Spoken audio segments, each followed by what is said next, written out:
Koi pond is drained. Let's get in there so I can catch the Yuki Asagi, treat it for the bacterial issue. I decided that since the pond is workable for once, I am going to select out the fish that I would potentially like to enter into the koi show coming up.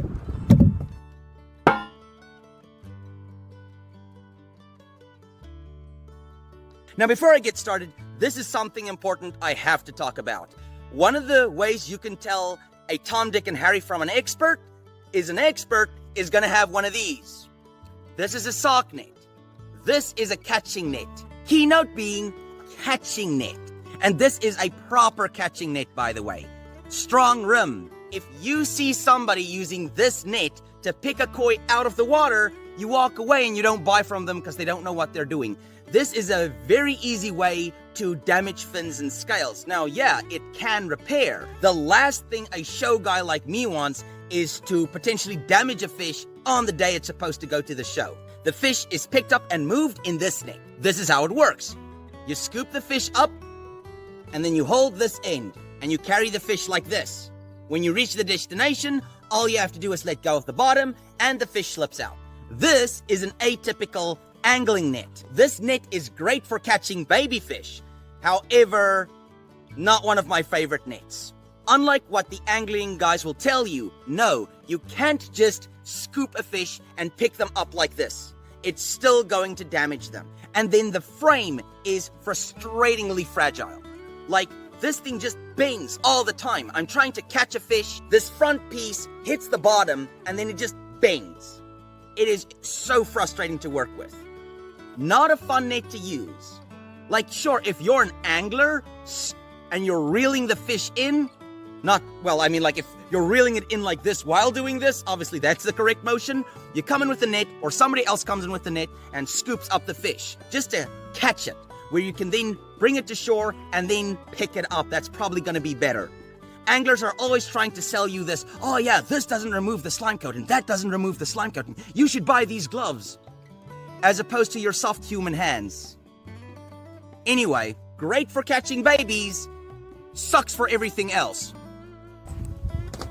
I'm just going to remove the sugegasa. I don't want it to get damaged on that wire fence we put over the pond to protect the fish from the birds. And to protect the birds from what I'll do to them if they get one of my fish. Hello, bongo, bro.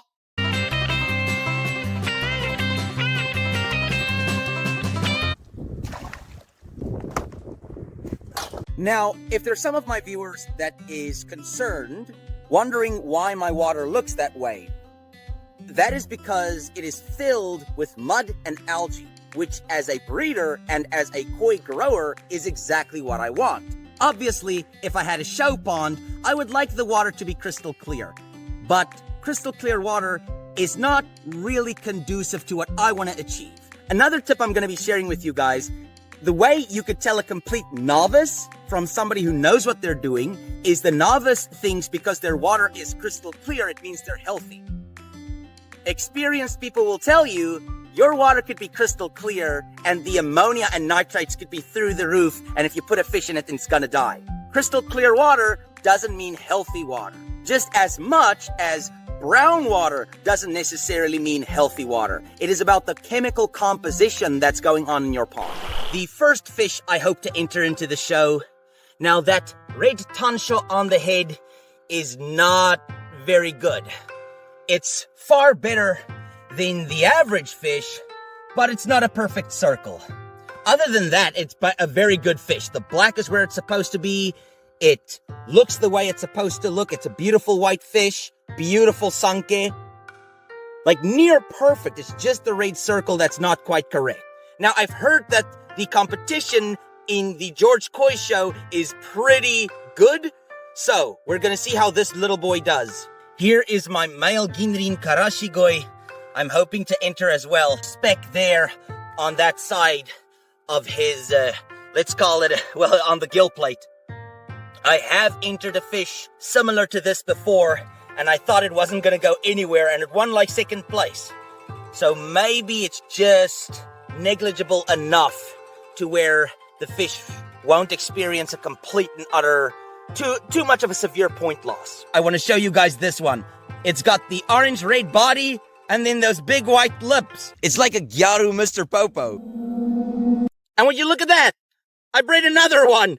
It's a second one. And this one actually has a much better head. I'm actually going to grow him on. The other one I'm going to sell. A very special little fish I want to show off. Look at that. A near perfect pohaku. Look at those patterns. Near perfect.